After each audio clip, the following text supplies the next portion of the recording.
Hello students, welcome to learn computer academy. গত video পর্যন্ত আমরা দেখেছিলাম যে jQuery কলব্যাক ফাংশন।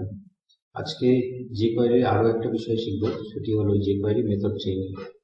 তো এই মেথড চেইনিং বিষয়টি কি এবং এটা আমরা কিভাবে ব্যবহার করতে পারি, আমরা এই যে এক্সাম্পলটা দেখতে পাচ্ছি ডান দিকে, তার উপরে আমরা অ্যাপ্লাই করে দেখব। তো গত যে ভিডিওগুলো যেগুলো ছিল, ভিডিওতে যে কোডগুলো, সেগুলো আমি এখানে কমেন্ট আউট করে রাখছি এবং আমি নতুন করে আবার এখানে এফেক্টগুলো আনার চেষ্টা করছি। তো সবার প্রথমে যে হাইড বাটন যেটা আছে, আমি সেটার উপরেই অ্যাপ্লাই করছি। অ্যাপ্লাই করে আমি সমস্ত বিষয়গুলো এখানে দেখানোর চেষ্টা করছি। তো আমরা ইতিমধ্যেই জানি যে কিভাবে কোনো একটা বাটনকে সিলেক্ট করে নিতে হয়। তো হাইড বাটনকে আমরা এভাবে সিলেক্ট করলাম। সিলেক্ট করার পরে এবার আমরা চাইছি যে এই বাটনের উপরে একটা ক্লিক করতে। তো আমি ওই ক্লিক মেথড যেটা আছে সেটা লিখলাম, তারপর একটা এখানে আমি ফাংশন প্লেস করলাম। ফাংশনের ভিতরে এসে আমি এখন চাইছি যে এই প্যারাগ্রাফের উপরে সমস্ত এফেক্টগুলোকে অ্যাপ্লাই করতে। সেই জন্য প্যারাগ্রাফ যে ট্যাগটা আছে সেটাকে আমি সিলেক্ট করে নিলাম এবং আমি সবার প্রথমে চাইছি যে এর সিএসএস এর কিছু পরিবর্তন আনতে। তো যদি এই প্যারাগ্রাফের বিভিন্ন সিএসএস এর পরিবর্তন আনতে হয়, সেজন্য আমাদের সিএসএস মেথডটা ইউজ করতে হবে এবং এখানে আমাদের দুটো প্যারামিটার পাস করতে হবে। এর অর্থ এখানে আমাকে সিঙ্গেল কোট বা ডবল কোট ইউজ করতে হবে দুইবার কমার সেপারেটরের মাধ্যমে। এবং প্রথম যে বক্স আছে সেই বক্সের মধ্যে, অর্থাৎ প্রথম যে কোটেশন আছে সেখানে আমি যে বিষয়টা চেঞ্জ করতে চাইছি সেটাকে আমাকে এভাবে লিখতে হবে, কালার। আর দ্বিতীয় বক্সের মধ্যে এসে আমি যে কালারটা দিতে চাইছি এখানে সেই কালারটা লিখতে হবে। এখন এখানে হেক্সাডেসিমাল কোড অথবা আমি যদি কালারের নাম দিতে চাই সিএসএস এর মতো এখানে অ্যাপ্লাই করতে পারি। তো সবার প্রথমে আমি এটাকে দেখতে চাইছি যে এটা কি। তো আমি যখন হাইড বাটনে ক্লিক করব তখন প্যারাগ্রাফের কালারটা চেঞ্জ হবে। তো আমরা খুব সহজেই প্যারাগ্রাফের কালার চেঞ্জ করতে পারলাম। এরপর আমি চাইছি কি প্যারাগ্রাফের কালার চেঞ্জ হওয়ার পরে এই প্যারাগ্রাফটা হাইড হবে। তো আমি সেটাকে এভাবে এরপরে হাইড করলাম। এখানে হয়তো লক্ষ্য করে দেখেছেন যে আমি কিন্তু নতুন করে আর কোনো পি ট্যাগকে সিলেক্ট করিনি। অলরেডি যে পি ট্যাগটা ছিল যার উপরে কালার অ্যাপ্লাই হয়েছে সেটার সঙ্গেই কিন্তু আমি হাইডটাকে ইউজ করছি এবং আমি এখানে হাইডে এসে একটা এখানে স্পিড দিয়ে দিলাম। এরপর আমি যখন হাইডে ক্লিক করব প্রথমে কালার চেঞ্জ হলো, তারপরে কিন্তু সেটা একই সঙ্গে ওটা হাইড হয়ে গেল। আচ্ছা, নেক্সট আমি চাইছি হাইড হওয়ার ঠিক পরবর্তী মুহূর্তে আবার এটা যেন শো হয় একই রকম স্পিডে। তো আমি এবার এটাকে আবার অ্যাপ্লাই করছি। তো প্রথমে হাইড হলো, আবার তারপরে কিন্তু শো হলো। এভাবে কিন্তু আমি একাধিক এখানে মেথড ইউজ করতে পারি।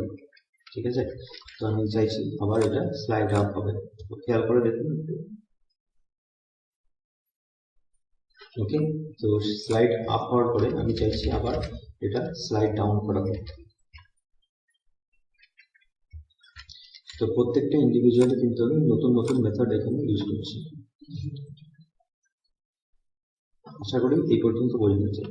এবার আমি চাইছি যে লাস্ট মুভমেন্টে স্লাইড ডাউন হওয়ার পরে আমি চাইছি যে এর ফন্ট সাইজটা একটু বাড়িয়ে দিতে। তো দেখুন এখানে আমি প্রথম বক্সের মধ্যে লিখবো ফন্ট সাইজ, আর দ্বিতীয় বক্সের মধ্যে লিখবো আমি ফন্ট সাইজ কতটা চাইছি সেটা।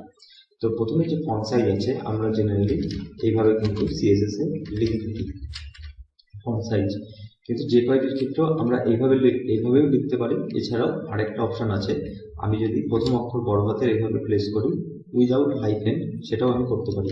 কিন্তু এক্ষেত্রে একটা নতুন সমস্যার সম্মুখীন হব, সেটা একটু দেখে নিই।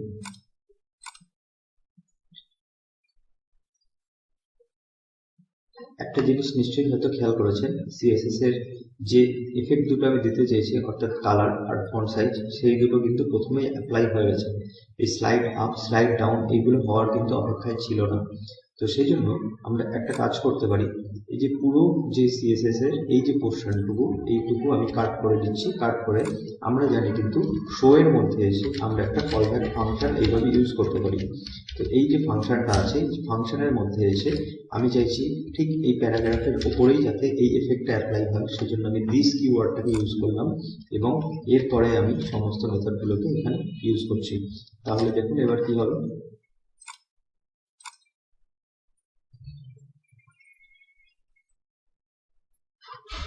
নিশ্চয়ই এবার বুঝতে পেরেছেন যে এই এফেক্টটা কিভাবে আমরা এখানে অ্যাচিভ করতে পারলাম। তো আশা করি এই বিষয়টা এখন ক্লিয়ার হয়েছে যে আমরা মেথড চেইনিং কিভাবে করতে পারি। অর্থাৎ এটার অর্থ হলো আমরা একাধিক মেথড একটার পর একটা এখানে জুড়ে দিতে পারি, কারণ jQuery সিনট্যাক্স ওয়াইজ অতটাও স্ট্রিক্ট নয়। এবার আমরা যখন একাধিক মেথড এইভাবে জুড়তে থাকি তখন দেখবেন এটা অনেক লম্বা হয়ে যায়, তো সেক্ষেত্রে কিন্তু কোডটা পড়া কখনো কখনো ডিফিকাল্ট হয়ে যেতে পারে। সেই জন্য আমরা কিন্তু এভাবে প্রতিটা মেথড নতুন নতুন লাইনে আমরা এইভাবে প্লেস করতে পারি, এটাও কিন্তু সম্ভব। ঠিক আছে, এখন এইভাবে আমরা কিন্তু প্রত্যেকটা নতুন নতুন লাইনে আমরা এইভাবে মেথডগুলোকে এইভাবে প্লেস করে দিতে পারি। এবং আমি যদি এখন আবার গিয়ে লাস্ট একবার ট্রাই করি এই বিষয়টাকে, তাহলে নিশ্চয়ই খেয়াল করেছেন যে এই পুরো এফেক্টটা আমরা খুব সহজে অল্প কিছু কোডের মাধ্যমে এই এফেক্টটা অ্যাচিভ করতে পারলাম।